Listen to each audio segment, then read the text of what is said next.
This surveillance video from inside the Cup Foods shows what George Floyd was doing minutes before Minneapolis officers arrived at the scene. He appears animated, dancing a bit before buying cigarettes from cashier Christopher Martin, who noticed something during a brief conversation.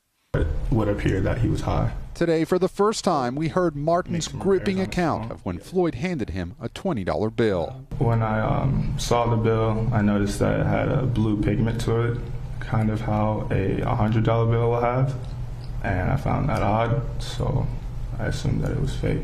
Martin then made what turned out to be a fateful decision. The policy was that if you took a counterfeit bill, you would have to pay for it out of your money or your paycheck. I took it anyways, and I was planning to just put it on my tab until I second-guessed myself, and as you can see in the video, I kept examining it, and then I eventually told my manager.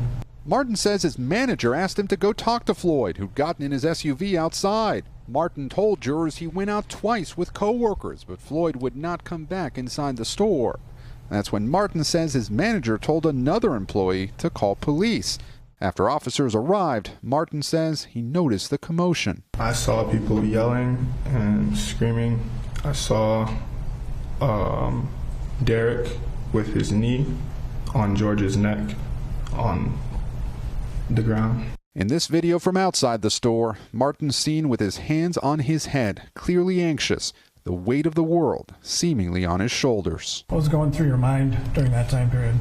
Disbelief and guilt. Okay. Why guilt? If I would have just not taken the bill, this could have been avoided. Now fired officer Derek Chauvin has pleaded not guilty to charges of second and third-degree murder plus manslaughter. His defense team is arguing Floyd died from underlying health conditions and drugs in his system, rather than the 9 minutes and 29 seconds prosecutors say Chauvin had his knee on Floyd's neck. Today, Chauvin's attorney asked Martin why he turned away another person in Floyd's SUV who tried to use a counterfeit bill earlier in the day, but not Floyd. I thought that George didn't really know that it was a fake bill. So far, trauma has been a recurring theme as bystanders have testified.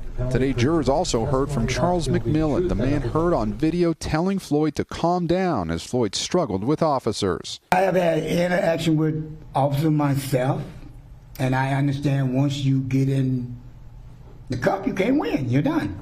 But as the encounter escalated, McMillan told jurors he felt helpless. I don't have a mama either, but I understand him.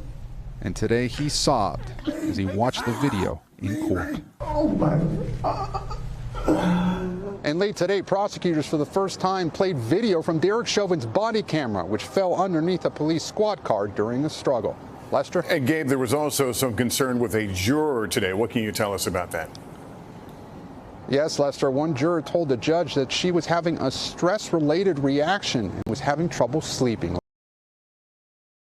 Thanks for watching our YouTube channel. Follow today's top stories and breaking news by downloading the NBC News app.